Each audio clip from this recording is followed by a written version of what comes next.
Hello, thank you very much for the recordings. And they are coming along really well. There's an awful lot of good stuff to enjoy there. So I've got a few, as usual, I've got a few tips to just kind of help you fine tune them and sort of tweak this bit and that bit to kind of get them as good as possible. But well done, they were sounding a lot better. I'm ever so sorry about the lack of lesson last week. I was utterly plagued with internet problems throughout all of Thursday and a little bit of Friday, which was really annoying, but touch wood, it seems okay so far today. Okay, so I'll start with Sunrise. On the whole, really good. Two main things with this and just a couple of tiny little details. It still sounds a little bit like you're suddenly going, don't know the notes when you get to that second to last line of the piece.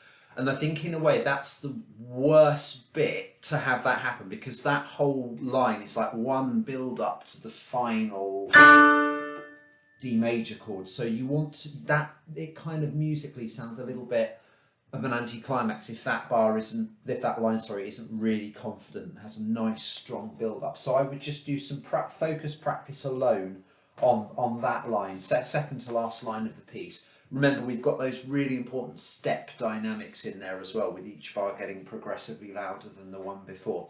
And again, that will all help to kind of build up the sort of tension. I think especially it kind of crossed my mind when I was listening to all three of your recordings, especially with the program that you're performing, with the three pieces that you're performing. They're all very delicate, very lyrical, very expressive pieces. So any opportunity you get in them to be a bit dramatic, you really need to take, just to show that you've got that, that strength in your playing as well. So don't be afraid to be a little bit kind of, Shirley Bassey about that line. Really kind of make it sort of sing its lungs out and kind of get stronger.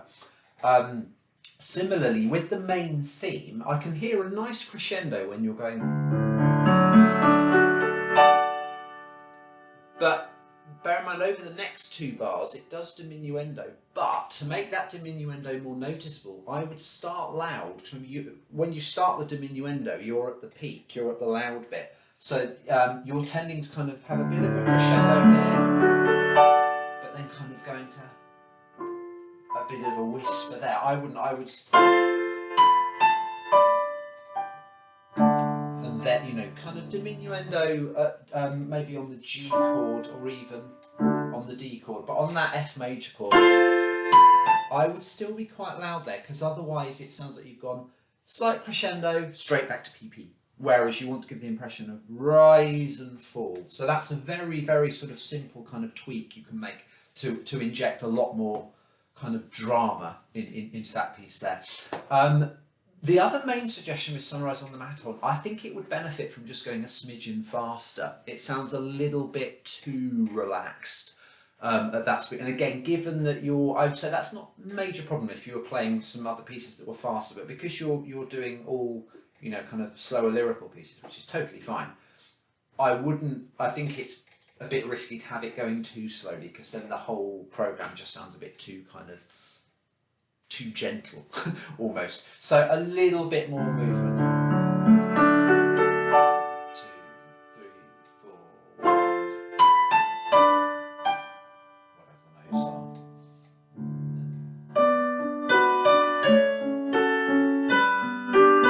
Don't forget the pedal for that bit as well. Pedal. Oh, sorry.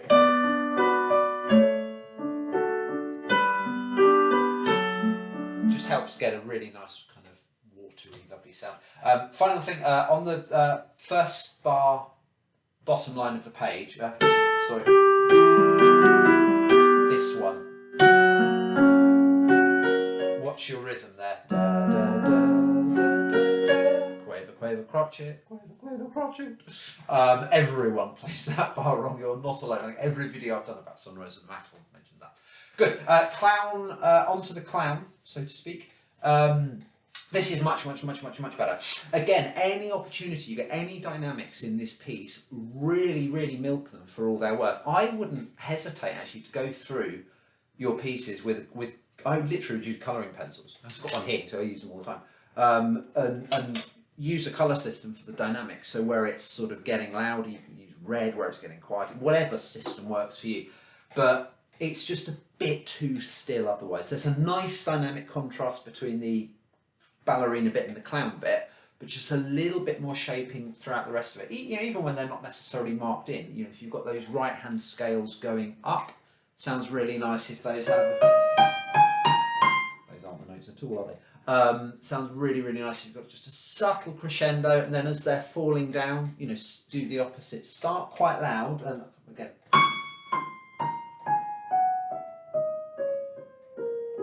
whatever the notes happen to be, but just a little bit more shaping like that. Scales going up, get louder. Scales coming down, start fairly loud, get quieter. Just adds a nice kind of tweak to it that I think will be really, really nice. Yeah, it will just give it a lot more movement, I suppose, if the dynamics kind of flow a little bit throughout. But the gentleness of it and everything, really, really good. I was sort of listening to it. I listened to that 2 or 3 times, like with my ear getting ever closer to the laptop, which is ridiculous because it's not like I'm going to hear anything better doing it that way. But I wanted to be sure that throughout all the ballerina-y bits, you're pedalling fairly consistently. It sounded like there might have been a couple of bars where you came off the pedal, and it just made the chords sound a lot drier with pedal, without pedal. And it's not necessarily bad, it's not horrible, but I'm not sure I do that. I think I would pedal pretty consistently throughout the whole ballerina bit. And I think that's one of the things that the piece is sort of, if you like, testing you on at grade 3, because the pedal starts to become mandatory at grade 3. Up to in grade 1 it's almost never written in. At grade 2, even if it's there, you don't have to use it, but grade 3 they're kind of testing that you can use your feet as well as your hands. Onto Rain. Again, this was very, very good. I think you need to do a bit more practice on that second half. That's where the left hand takes the melody. It sounds less secure than the first bit. And there were little gaps, including in the first, little hesitations between section and section. For example, and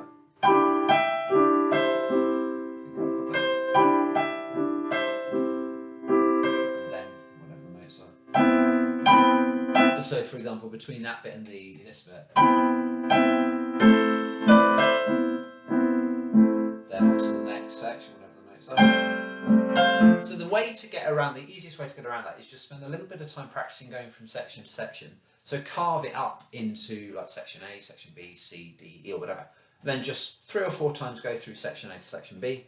Then 3 or 4 times go through section B to section C. Then C to D. Just like that. That's a really good way of getting it all together. Practicing the piece constantly from start to finish doesn't do that really, because you only get one practice that way of doing section A to section B. But if you just practice A to B for a little while, it's much, much, much more efficient.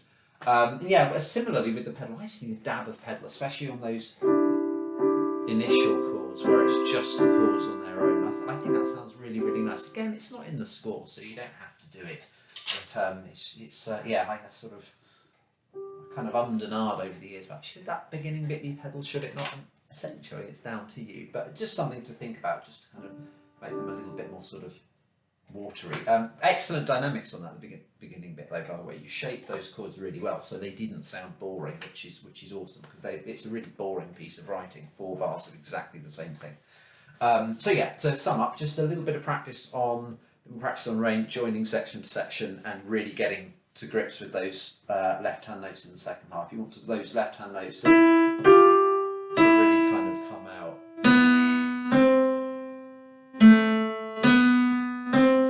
Because that's where the tune is there, so you don't want that bit to get lost. Tiny bit more movement, tiny bit more speed on Sunrise, and really, really get that second to last line nailed. Remember the crescendo is kind of at its peak when you hit that chord there, so don't go too soft on that bit too quickly. And yeah, good, really good work with the clown and the ballerina, just a little bit more of the dynamics to give it a bit more shape, especially with those scales, rise and fall. Make sure you consistently sustain pedal throughout the ballerina type bits. Marvellous! I shall see you on Thursday. Hope you're having a lovely week. Bye.